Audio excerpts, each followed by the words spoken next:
Bom dia, gente, sejam bem-vindos.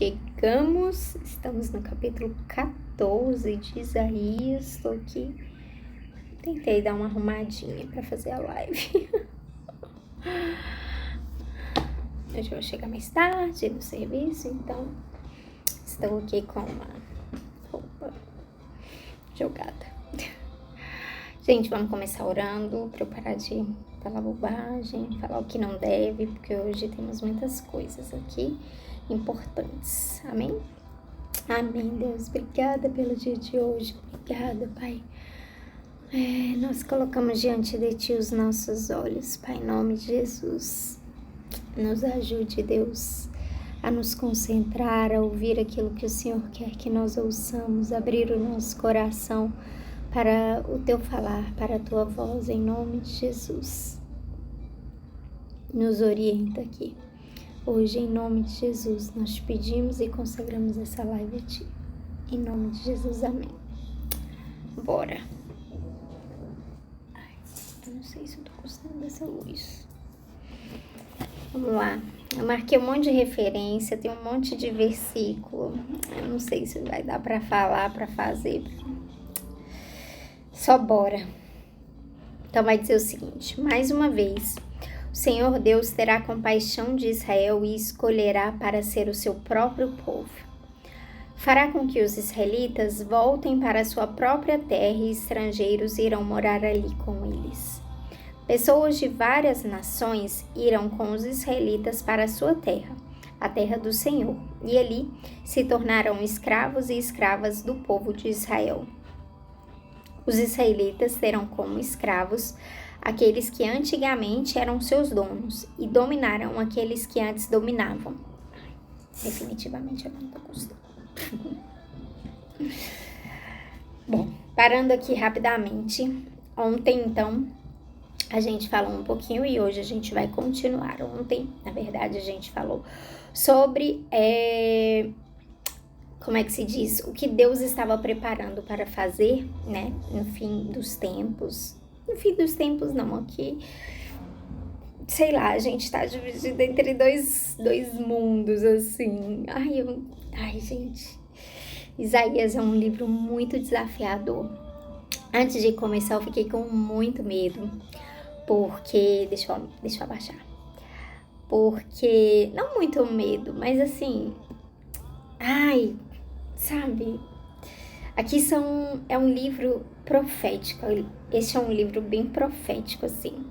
E ele tanto fala daquele tempo que Israel estava passando, né, ali entre Reis, Segunda Reis, Segunda Crônicas, né, que conta ali aquele cativeiro deles, o que iria acontecer posteriormente, como também ele fala do que o Senhor continua fazendo. No início desse ano eu estava assistindo um cara que ele falava assim, que tudo tem um padrão, tipo, nada de novo vai acontecer na Terra. E eu acho que eu já até comentei sobre um filme que eu assisti sobre isso também. Eu até esqueci. Mas enfim, eu não vou lembrar nome, não vou lembrar nada. Mas quando eu leio assim, é tipo isso, sabe? Porque isso já aconteceu e isso voltará a acontecer. Então, e Isaías, ele meio que recebe essa profecia do Senhor a respeito daquele tempo específico que o povo israelita estava passando, como também serve para nós nos próximos tempos, né? Como vai servir daqui por diante, né? Desde que Jesus veio à Terra, falam que depois que Jesus foi ascendido aos céus, ressuscitou, enfim, voltou para o Pai, que já começou o final dos tempos, né? Que a qualquer momento ele pode retornar. E aí ontem, então, a gente viu que esse né, dia virá, e o Senhor está preparando um exército, o Senhor está nos preparando aqueles que estão dispostos a batalhar com Ele.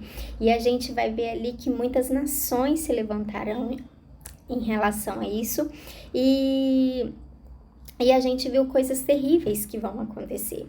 E aí, aqui, então, nesse capítulo, ele começa dizendo que, mais uma vez, o Senhor Deus terá compaixão de Israel e o escolherá para ser o seu próprio povo. Fará com que os israelitas voltem para a sua própria terra e estrangeiros irão morar ali com eles. Então, vai dizer que várias nações se juntarão a eles e viverão ali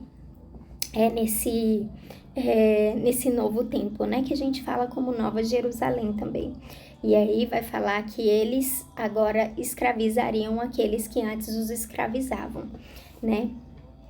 E aí, continuando, vai dizer assim: o povo de Israel, chegará o dia em que o Senhor Deus vai livrá-los da escravidão, e assim vocês ficarão livres dos sofrimentos e dos trabalhos pesados que são forçados a fazer. Quando esse dia chegar, zombem do rei da Babilônia, recitando esta poesia.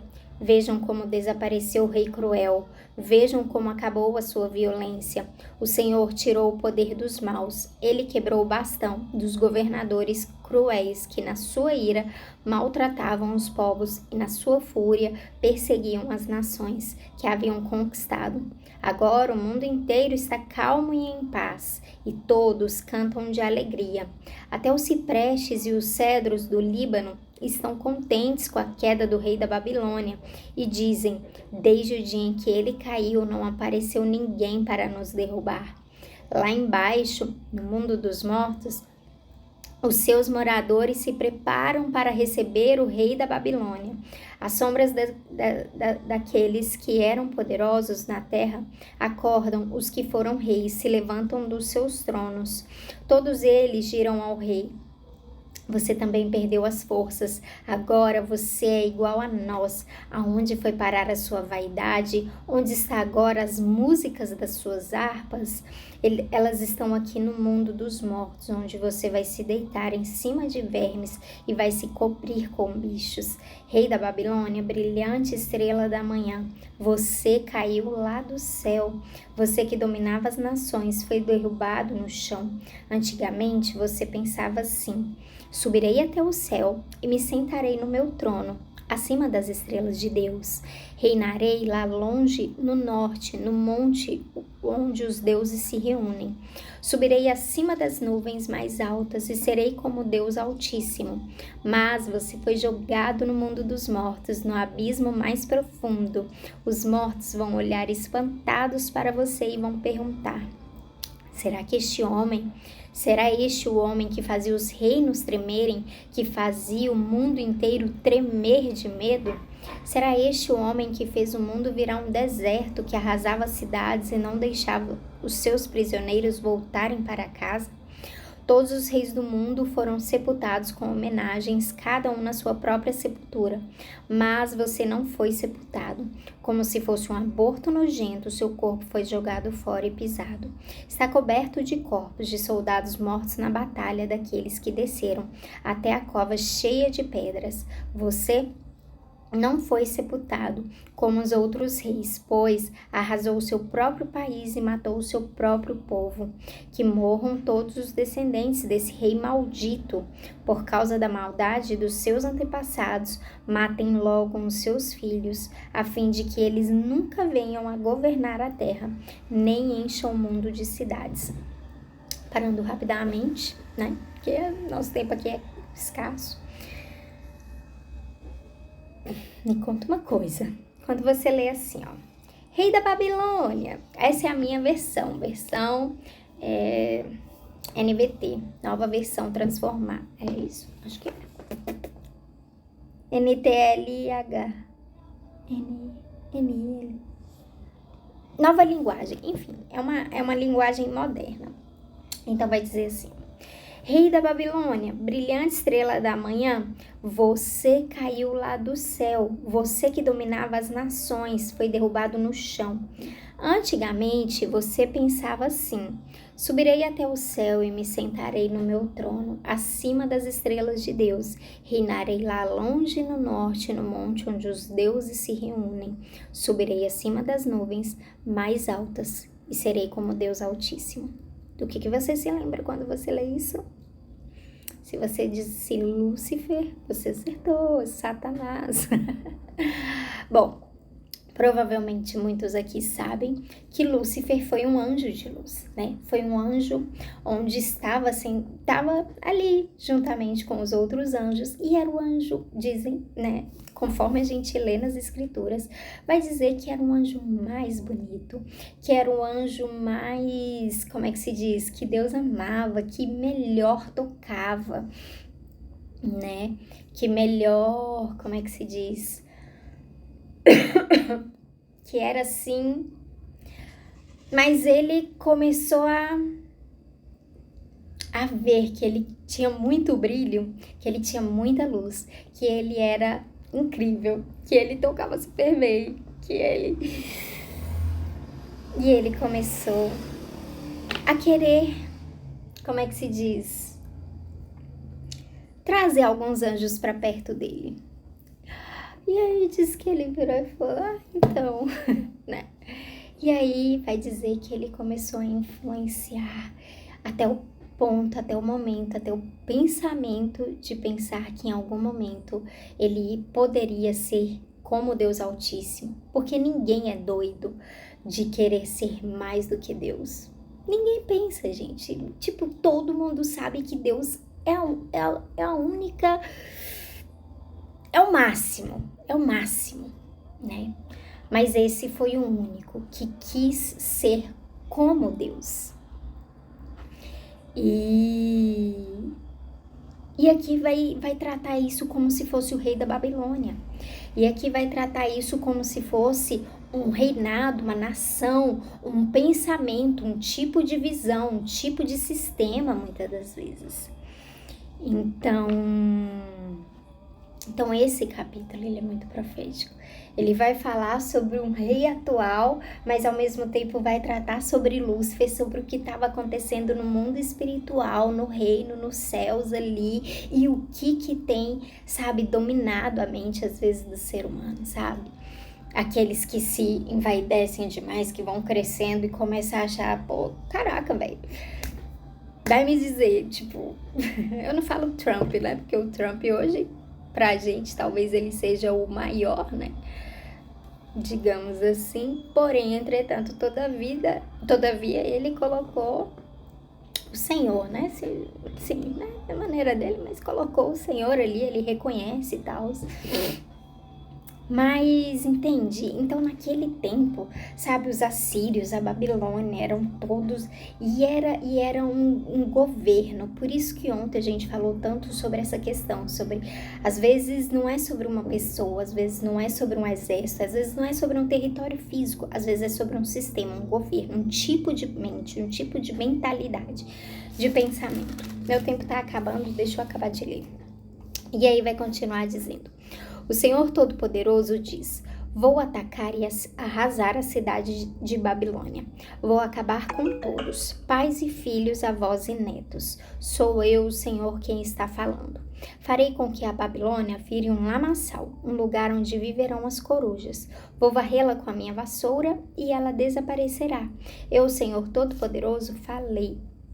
O Senhor Todo-Poderoso jurou.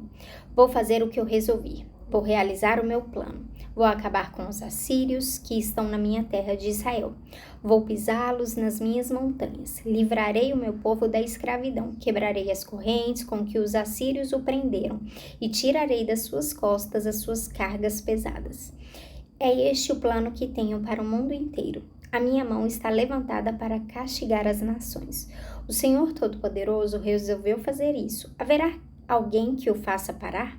Ele levantou a mão para castigar. Haverá alguém que a faça baixar? No ano em que o rei Acaz morreu, veio de Deus esta mensagem: povo da Filistéia, não fique alegre por estar quebrada a Assíria, o bastão que os castigava. Pois, quando uma cobra desaparece, vem outra pior, e do ovo de uma cobra sai um dragão voador. Como um pastor cuida das ovelhas, assim eu cuidarei dos pobres do meu povo, e farei com que vivam em segurança. Porém, farei com que vocês, filisteus, morram de fome. Não deixarei nenhum vivo. Chorem e gritem de dor, cidades dos filisteus.